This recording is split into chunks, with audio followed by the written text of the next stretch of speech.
તારીખ 28 જુલાઈ 2025ના રોજ Mahuva circuit house ખાતે આમ આદમી પાર્ટીની પ્રાથમિક મીટિંગ યોજાઈ। તેમાં દિલ્હી પંજાબથી પ્રભારી આવ્યા હતા અને મહુવાના આમ આદમી પાર્ટીના હોદ્દેદારો મીટિંગમાં હાજર હતા।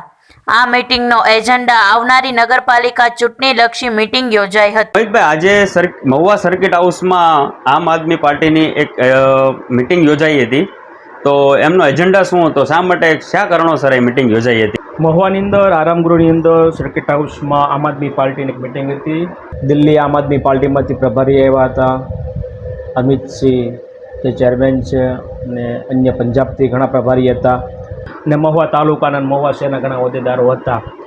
પણ બધી ઔપચારિક બધી વાતો હોય, સંગઠન કેવી રીતના આગળ લઈ જવું, દરેક વોર્ડની અંદર એના પ્રમુખો નિમવાને ઘણી બધી અલગ અલગ બધી જવાબદારી હોય છે। એનું કારણ છે કે આવનારા સમયની અંદર મહુવા નગરપાલિકાની જે ચૂંટણી આવે છે તેની અંદર લોકો એક અલગ પક્ષ માંગે છે, એટલે આમ આદમી પાર્ટી રાષ્ટ્રીય પક્ષ છે અને ગુજરાતમાં પણ ખૂબ જ એની ચર્ચા છે અને સારું કામ કરે છે। એટલે મહુવાની અંદર પણ એક આમ આદમી પાર્ટીનો એક મોટો જવાળ છે।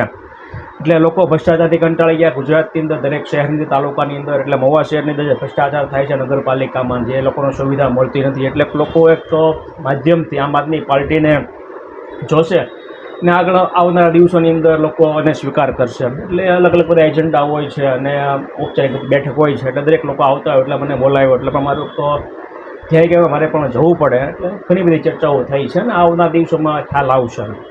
મોહિતભાઈ, જે મિટિંગ થઈ હતી આમ આદમી પાર્ટી વિશે, તો એમાં કંઈ એવું ડિસ્કસ કે એવું કંઈ જણાવવામાં આવ્યું હતું કે મહુવાના વિકાસ માટે એ લોકો શું શું કરશે, કે એવું કંઈ એ લોકોએ સ્પષ્ટતા કરેલી કંઈ? મહુવાના વિકાસ માટે અમારે ઘણી બધી અંદર ચર્ચા થઈ છે કે મહુવાના ઘણા બધા વિકાસ એવા થયા છે જે લોકોના ઘણા કાર્ય ન થયા, કામ ન થયા હોય।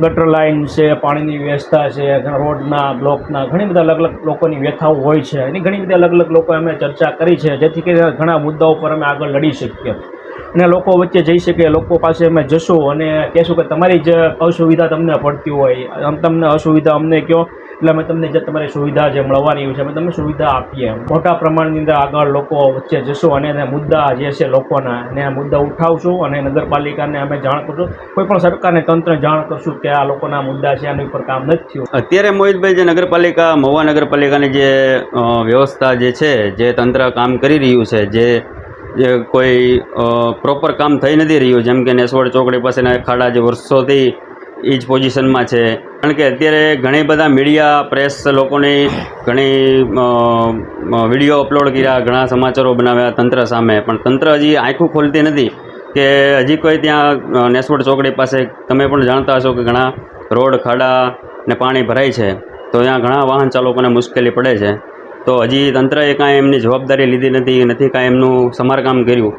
તો આવું જ કદાચ આમ આદમી પાર્ટી લોકો, મહુવાની જનતા કદાચ એમને લાવે મહુવામાં, તો એમનું આવું જ કામ રહેશે કે એમની કરતાં પણ સારું કામ રહેશે? મહુવા શહેર અને તાલુકાની આજુબાજુ આવી ઘણી બધી અસુવિધા ઘણી બધી છે, જે પાણીની ગટર લાઈન ઉભરાતી હોય, તમે કે નેસવડ ચોકડીની, પછી મહુવાની પણ ઘણી બધી શહેરી મહોલ્લે આવા છે ત્યાં ગટર ઉભરાતી હોય। આ બધી જે અસુવિધા ઉત્પન્ન થાય છે એની સામે આમ આદમી પાર્ટી લડશે। એનું કારણ એક જ છે કે લોકોને જે અગવડતા જે પડે છે, લોકો નગરપાલિકા અંદર જે બોડી બેઠેલી હતી કોંગ્રેસ ભાજપની, સાયકલની, હળીમળી અલગ અલગ બધી સરકાર આવે, ક્યારેક કોંગ્રેસની, ક્યારેક ભાજપની, ક્યારેક સાયકલને, બધા મિલીજુલી હંકારતા, છતાં છેલ્લે બધું તૂટી ગયું અને છેલ્લે લોકોને જ્યારે કામ કરવાનું, સુવિધા દેવાનું વારો આવ્યો ત્યારે લોકો પાસે સુવિધા મળી ન શકી, એટલે લોકો ખૂબ નારાજ છે। જે મહાનગરપાલિકાના જે મુદ્દા હોય છે, લોકોના જે મુદ્દા હોય છે, ના પાણી હોય છે, ગટર યોજના હોય છે, પાણી ઉભરાતું હોય છે, એવા ઘણા બધા અસંખ્ય મુદ્દાઓ છે લોકોના, એની ઉપર અમે લડશું અને ત્યાં જઈને પણ અમે ઘણા બધા આંદોલન કરશું અને સરકારશ્રીને જાણ કરશું અસુવિધા બધી છે અને આ બધી સુવિધા મળે અને જનતામાં એક રોષ છે એ પણ રોષ પૂરો થાય। આમ આદમી પાર્ટી અત્યારે તો એની લોકોની સામાજિક ઔપચારિક જે બધી મિટિંગો હોય એ કરે છે, લોકોને ભેગા કરવા માટે, એના જે કાર્યકર્તા ભેગા કરવા માટે લોકો આવે છે અને આવશે, અને આવનારા દિવસોમાં ખૂબ જ મોટું ગ્રુપ લે છે આમ આદમી પાર્ટી, અને દરેક લોકોના જે સુવિધાના જે કામ કરવાના હોય છે એ બધા કામ કરશું અને થશે। જય હિન્દ।